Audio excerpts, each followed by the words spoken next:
आपके कानों तक पहुंचने के लिए जो मरसिए पढ़ता है, आतंकित लोगों के दरवाजे पर जो गुंडे की तरह अकड़ता है। अब कवि कहते हैं कि सबसे खतरनाक वो गीत होता है जो जिसमें ताने मारे गए हैं आपको और आप उसे चुपचाप सुन रहे हैं, तो वो सबसे खतरनाक है। मरसिए पढ़ता है माने आपके लिए वो ताने मारता है।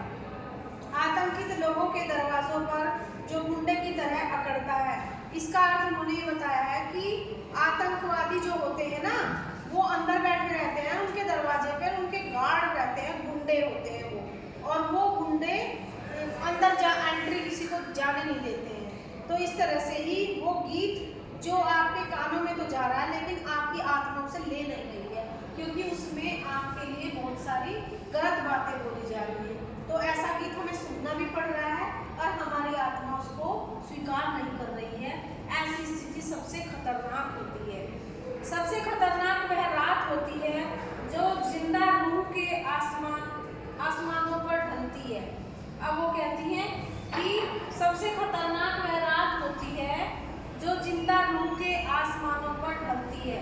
मतलब आप जिंदा हैं, मुर्दा अगर पड़ा है तो उसके लिए क्या दिन क्या रात, लेकिन जो रात वो मुर्दों की तरह काटनी पड़ती है।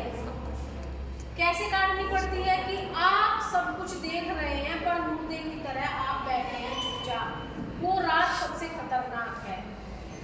उसमें सिर्फ उल्लू बोलते हैं और हुआ हुआ करते गीदड़ हमेशा के अंधेरे बंद दरवाजों चौगाटों पर चिपक जाते हैं। मतलब वो रात इतनी खतरनाक होती है कि आपके घर में कहीं कुछ हुआ है और सारा जो वातावरण है गमगीन है, दुख में भरा हुआ है, और उस रात ना कोई सो पा रहा है, ना कोई हंस पा रहा है, ना कोई बोल पा रहा है, बस सब लोग मुर्दों की तरह बैठे हैं।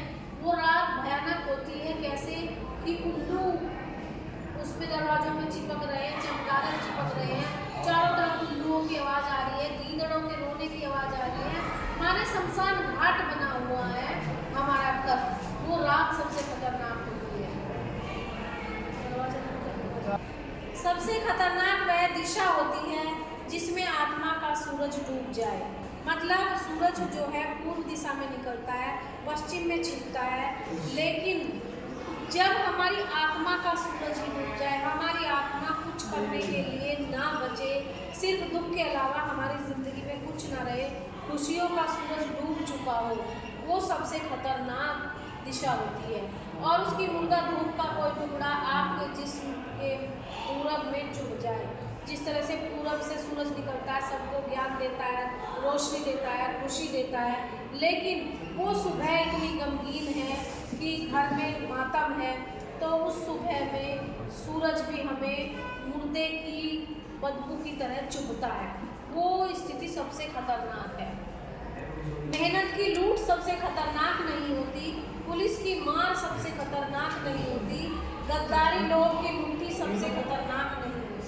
अब कवि कह रहे हैं कि अगर हमारी मेहनत की कमाई किसी ने लूट ली है वो भी खतरनाक नहीं है, पुलिस ने हमें बहुत गंदे तरीके से मारा है वो भी खतरनाक नहीं है, गद्दारों ने लोभ और लालच के कारण हमें हमारा सब कुछ लूट लिया वो भी खतरनाक नहीं है। खतरनाक क्या है कि हमारी खुशियों का मिट जाना, हमारे सपनों का मिट जाना और हमारे अंदर मुर्दा शांति भर जाना। और जैसे हमारे घर में उल्लू रो रहे हैं, गिद्दड़ बोल रहे हैं, और ये स्थिति कब आती है जब मुर्द घाट पे जाकर गीदड़ लाश को खाते हैं, तो वो लाश कुछ नहीं कर पाएगी तो मरी हुई। उसी टाइप से हम अपने घर में बैठे हैं, वो स्थिति सबसे खतरनाक है। तो ये बताने की कोशिश करी है कवि ने कि खतरनाक स्थिति जो होती है वो होती है हमारी आशाओं का मर जाना। जब तक व्यक्ति के मन में आशाएं हैं वो हमेशा बर्बाद भी हो जाएगा तो भी ऊपर उठने की उसके अंदर आशा है, वो एक दिन जीवन में सफल हो जाएगा।